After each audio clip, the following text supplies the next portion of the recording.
Hey guys, welcome to my new movie collections update video for the month of February of 2015. I thank you once again, as always, for joining me. Again, another nice little selection of movies that I've seen recently.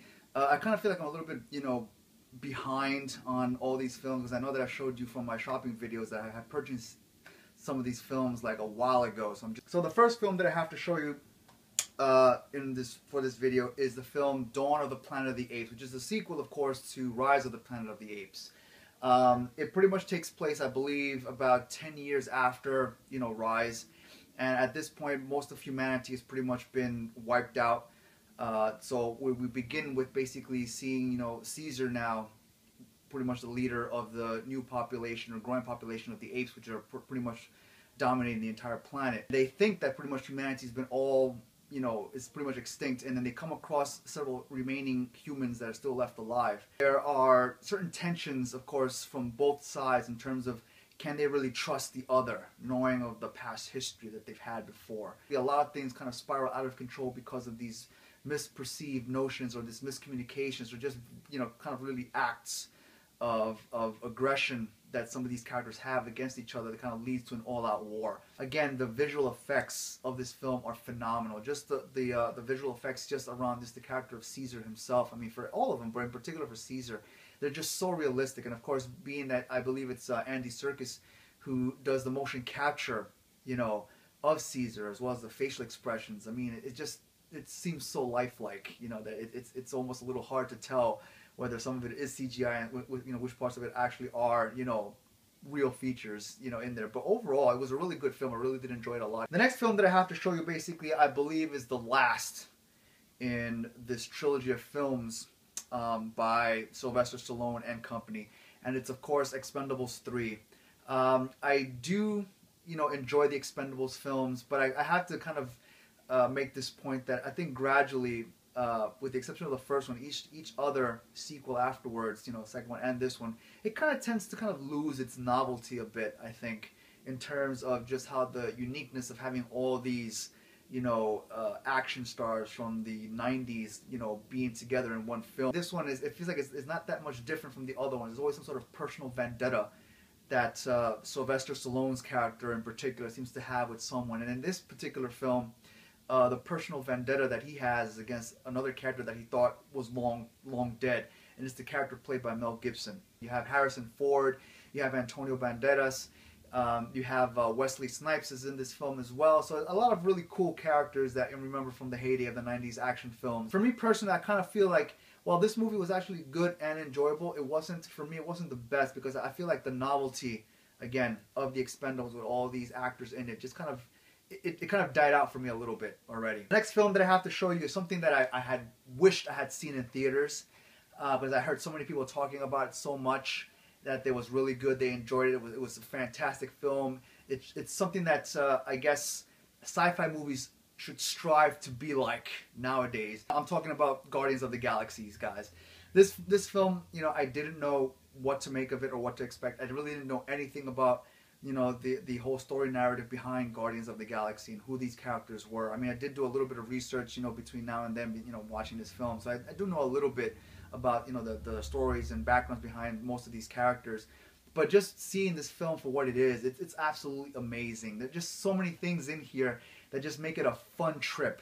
Again, it reminds me of like watching some of like the old Star Wars films, with Mark Hamill playing Luke Skywalker. And the storyline, basically, it revolves around Thanos a little bit. There is a antagonist character that wants to get possession of one of the gems, of one of the Infinity Gems. And the Guardians of the Galaxy basically are charged with it. They come together knowing that these sub-antagonists and, of course, Thanos are responsible for a lot of the misery and tragedy that these characters have experienced. And knowing that they have that one thing in common is what brings them together to try to stop this sub-antagonist from getting his hands on the Infinity Stone or the Infinity Gem. So basically that's the entire point of the Guardians of the Galaxy. But it just comes together so well, guys. It's really a lot of fun. This is something that I definitely recommend you guys. You have to see it, even if you're not really sure about who the Guardians of the Galaxy are in terms of characters in the Marvel universe. But definitely, it's something that's really a lot of fun. great sci-fi film, guys. So I definitely say check this out if you haven't done so already. The next film that I have to show you is this film called Into the Storm. And right now, the only thing I'm going to say, well, that and a few other things, is that this just feels like it's a modern day version of what Twister was with Helen Hunt. Okay, it stars Sarah Wayne Collies, who everybody knows plays Laurie, or used to play Laurie in The Walking Dead, and she plays this character who's she's a meteorologist, I believe, and she's with a group of storm chasers, and you know they're following these storms around in this one particular small town that for some reason just begins to get a spike in really intense, you know, storm cell activity. The other end, you have this father character who's having problems with one of his sons. So it's kind of like, on one side you have Sarah Wayne Collies' character who's trying to kind of make a name for herself, you know, in terms of being a meteorologist and helping these storm chasers out. On the other hand, now you have this father and son type of story narrative that, you know, they're trying to reconnect, and this storm is kind of what breaks them apart at first, but then at the end, you know, they kind of bring themselves together to try to, you know, to help not only themselves, but to help everybody else avoid the storms. If you thought Twister was phenomenal back then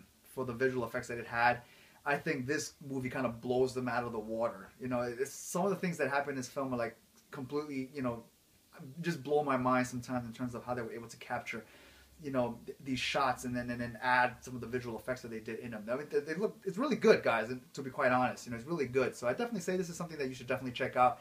You know, if you did enjoy Twister, or you like some of these natural disaster type films, and this is definitely something that you should add. The next film that I have to show you basically is an adaptation of an anime that dealt with child prostitution and, you know, the main character trying to seek vengeance for the death of her father. And I'm talking about the live adaptation version of the Japanese anime called Kite. I know off the back that there are a lot of differences between, you know, the live action version as opposed to the anime. And again, I could be wrong about what I'm about to say, but anyway, guys, you know, I apologize for that, but you guys can correct me along the way. Is that I kind of feel like the anime version probably deals with a lot of a more intense, more adult type themes in terms of dealing with, you know, children sold into, you know, child prostitution, and this character of Sawa, who is trying to seek vengeance for the death of her family. It's mostly about just her going around killing people, which is okay if this movie were kind of like a retelling or a rehashing of Point of No Return with Bridget Fonda, that old, you know, 80s movie. Or maybe even kind of like, you know, the sequel to The Professional with John Reno and Natalie Portman when she was just a young teenager. You know, that's kind of how I see this film as being that. Not making any connection or association with the original anime it's based on, because I haven't seen that. But I kind of see this as being a sequel to those, or a prequel sequel to those films, actually. Overall, guys, you know, it was okay. I mean, I think there were some things that could have made it a little bit stronger by maybe just showing some of those things. I mean, not everything. I mean, I know there were some intense sexual scenes that happened in the original anime. You don't need to go that far, you know, to show that kind of stuff here. But I mean, there could have been other elements that could have been shown to kind of, again, further develop the character of Sawa in this particular adaptation. But other than that, guys, I mean, it was fun. Samuel L. Jackson's always fun, you know, to see in a film, anyways. And the last film that I have to show you is this film called What If, with Daniel Radcliffe and Zoe Kazan. It's about Daniel Radcliffe's character, who I believe is coming out of a very bad relationships. He just broken up with his girlfriend, and he's kind of like, I wouldn't say a recluse, but he has a very distinct, awkward way of interacting with other people. And he meets this character, you know, Zoe's character, at a party for his best friend, I believe. And he meets her there, and they start kind of like having this conversation with each other, and they kind of are really beginning to hit it off. But he discovers that, you know, while he has some kind of interest in her, she already has a boyfriend. And that should pretty much tell you what the entire film is going to be about from there.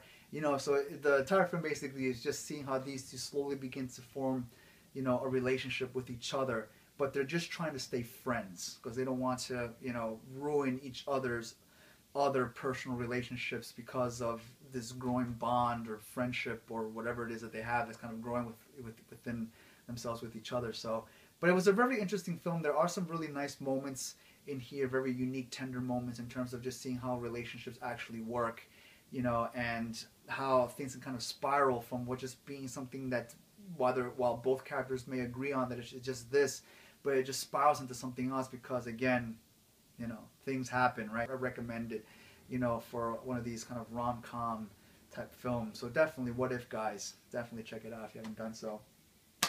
And that's pretty much it, guys. You know, again, I hope you enjoyed the films that I had to show you and what I had to say about them. Leave me comments, guys. Tell me what you think. Do you agree, disagree? Give me, you know, your other, any other recommendations that you have of films that I should be looking forward to see. And yeah, that's pretty much it for this video, guys. So again, I hope you liked it, you know, and stay tuned for the next one. As always, guys, stay safe and keep watching films, all right?